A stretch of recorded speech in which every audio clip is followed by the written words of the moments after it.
Hello everyone! Dragging and dropping is used in many games, and for such a simple feature you'd expect there to be a solution just as simple. And well, there is one now because I created a Godot add-on and using it is as simple as dragging and dropping a node to a scene. The plugin has two special nodes, a draggable and the drop zone. The draggable is simply a node that you will attach to anything that you want to be able to drag, and the drop zone is a node that you attach to places you want those dragged nodes to land in. After attaching each corresponding node, you have the drag and drop behavior working out of the box.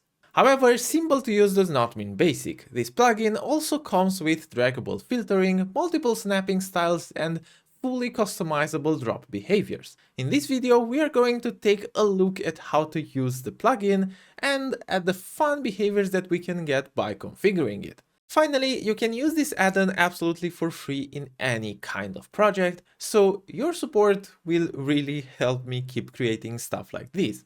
But alright, with that out of the way, let's get into the video. So first things first, to install the plugin, go to the asset lib, search for drag and drop, select the add-on, download and then install. If you now go to the project settings and then to plugins, you can enable the drag and drop plugin. And enabling it will now allow you to add the custom draggable and drop zone nodes. Go under any area to the object, right click it, add a child and select the drop zone. This will tell the area to accept objects into it.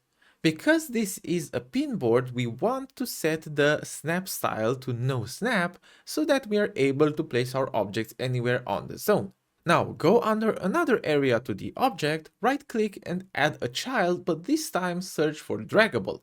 This adds the drag and drop behavior to the node, and because the draggable needs a mouse input event, we go to project settings and input map and we add a new action called draggable click to which we assign the left mouse button. If you already have the left click assigned to an action, you can instead just go to the draggable and change the drag input name to whatever your click action is called. It is just as simple as that. If you now go to the game, you'll notice that we can drag the item to any place over the pinboard. Now, we'll just have to repeat the previous step and add the draggable node to each other item that we want to drag with our mouse. Okay, but let's say that the pinboard should only accept weapon type items. To configure that, we have to first go to each weapon, click on its draggable, and under behavior we select the draggable type and add whatever ID we want. Since we previously copied and pasted this draggable node, we have to make the resource type unique, but after doing that we can add the weapon ID. For the other weapons we can do the same, or even better, we could save this resource and drag it onto them. Okay, but the next step is to go to the drop area and select its drop zone. Under behavior, we can create an array of accepted draggable types, and for now we can have a single element, which is a draggable type resource with the ID weapon. If we test this, the pinboard no longer accepts every draggable, but only the ones that are weapons. And if you're wondering why the draggable type is a resource, for most use cases you don't have to worry about it, but it helps in case you want to do checks that are more complex than simple string comparisons that the zone does by default.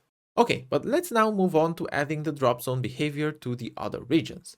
This time though, let's try different snapping modes. For the spotlight, let's select the snap center style, and this will make the item drop to the origin of the area. Now, generally when creating an area 2D, its origin will be at the top left corner. If you don't want that, you can select the Move Mode tool, reposition your collision shape to be in the center of your area 2D, and then click the area to reposition everything back in place so that the draggable lands in the correct spot. Alright, now let's set the drop box to also be a drop zone, but let's use the snap style snap markers. And as the naming of the style suggests, in order to make use of its functionality, we need to add marker to the children to our drop zone. These markers will mark the snapping points at which our draggables will snap to, so they're especially useful for when you're making an inventory which has many slots like our Dropbox here.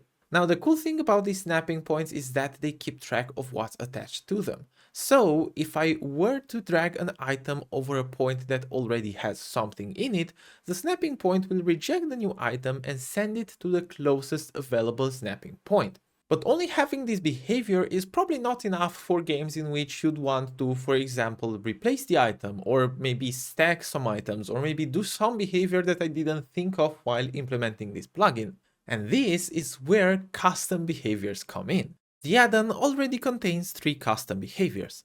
Reject, which is the default behavior I've just shown that makes the item fly to the closest free spot, replace, which frees the previous occupant and puts the item in place, and rearrange, which takes the previous occupant and moves it to some other free slot instead to make room for the current item. However, if these are not enough, then custom behaviors can be defined by extending the drop behavior resource and overwriting its evaluate function. A key thing to note is that this function should not try to do anything to the drop zone or the dropped area, but instead it should devise a plan that tells the system if the drop can happen, where the drop will happen, and if there are any secondary actions that should be taken when the drop happens. For example, taking a look at rearrange, one of the more complex behaviors, you'll see that it takes the zone and the dropped area, uses them to evaluate if the drop can happen with one of the utility functions provided in the add-on, and if so, updates the plan accordingly.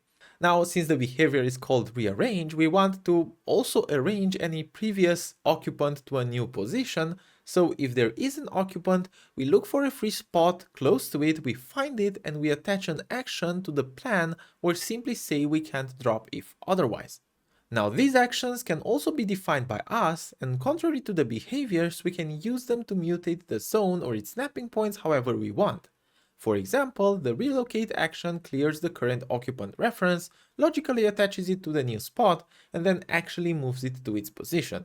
But yeah, with these custom behaviors and actions, really the sky is the limit, and I would be very curious to see what you come up with.